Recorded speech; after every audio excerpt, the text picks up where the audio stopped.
Anyong Becky! Libreng health facilities ba ang hanap nyo dito sa Seoul, South Korea? Yes, at may libreng hospital pa dito sa South Korea. Hindi nga lang hospital, pati na nga rin ang haircut ay libre. Every Saturday, 10 AM to 12 PM ay libre na rin ang haircut. Hindi nga lang gupit mga Becky. Alam nyo rin bang libre dito ang restaurant? From Tuesday, Thursday at Saturday, 10:30 AM to 12:30 PM. Makakalibre ka nga ng pananghalian dito. How to get here muna tayo mga Becky. Dito nga kami nang galing sa may Itaewon Station. Subway ang pinakamabilis na transportation papunta sa An-am Station. Wala na ring transfer dahil nasa Line 6, Subway Station lang din naman kami. At pag nasa An-am Station na nga kayo, dito nga lang kayo lalabas sa exit number 3. Maglakad lang ng dire-diretso hanggang makarating kayo sa may bus stop na to. Mag-antay ng bus number 1112 at yung pang-5 station, doon ka nabababa. Songgapok Chipyongun nga yung pangalan. At pagbaba nyo ng bus at nandito kayo sa may Holy Family Welfare Hospital, nasa tamang landas ka, Becky. Pwede nyo nga rin i-search sa may Google Maps. I-type nyo lang yung Holy Family Hospital, lalabas na doon pati direction. Mula dito nga sa bus stop, matatanaw nyo na yung ospital.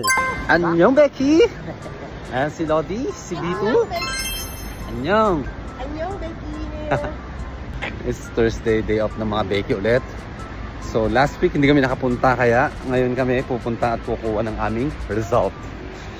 At maaga rin ng mga Becky para maabutan natin ng free lunch. Charot. At nag-ano na tayo ng isang membro. Nag-recruit na tayo ng isang membro.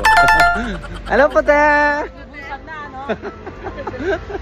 Last week nga nan nakapag-free blood test na rin kami. Free x-ray at kinuwanan din kami ng urine sample. At nagawa na rin ng hospital card. Libre nga rin dito ang general surgery, internal medicine, OB-GYN, dental concern, at marami pang iba. At kung first time mo nga lang dito, kailangan mo lang ng ID or kahit passport lang. Ia-assist ka naman nung nasa front desk. Papapasukin ka sa loob at i-interviewin ka nung madre. Basic interview lang naman yung mga tanong. At once na nakapasa ka, gagawan ka na nga agad nila ng ID. Ito yung ipe-present at i-scan mo tuwing may concern ka dito sa ospital. Katulad namin na kukuha ng result, hihingi ng gamot, magpapatherapy or magpapacheck up. Kaya naman importante ito at wag na wag mong iwawala. At dito nga sa second floor yung mga clinic, laboratory at yung mga ibang facilities.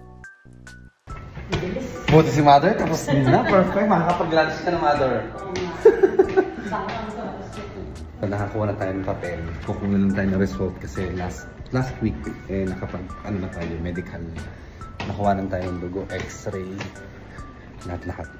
Marami nga rin tayong mga kababayan na dito nagpapagamot. Kahit sino pwedeng magpagamot dito. Open at libre to for everyone. Mapa kahit anong lahi at may visa o wala. Marami nga rin dito nagpapagamot ng mga Korean. At may mga nakita rin akong ibang lahi. Reminders lang mga Becky. Para ma-approve kayo at para makalibre din ng hospital, kailangan yung mapatunayan sa interview na karapat dapat kayong makapag-access sa libre nilang hospital. Mag-comment ka na lang sa may comment section. At doon ko na lang sasabihin kung paano. Napakaganda nga ng bansang South Korea. Kayang-kaya magbigay ng libreng healthcare system at hindi lang basta para sa kanilang mga mamamayan, pati tayong mga dayuhan kasali. Kailan kaya ito mangyayari sa ating bansang Pilipinas? Ayan yung Kaya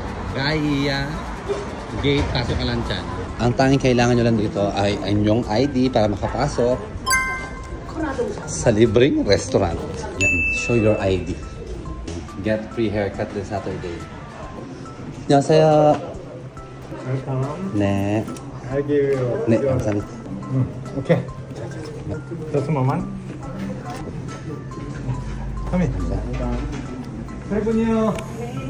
호중이요. 네네.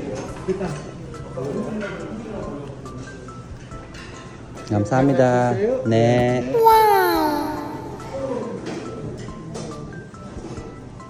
Ayun nga at nakalibre pa ng lunch. Bukod sa libre ng ospital, check-up at gamot, may pa-lunch pa. Unlimited pa yan at pwede kang humirit. Hanggang dito na nga lang mga Becky. Salamat at sana makatulong. Paki-share sa mga kababayan natin na nangangailangan ng health assistant. Love, love!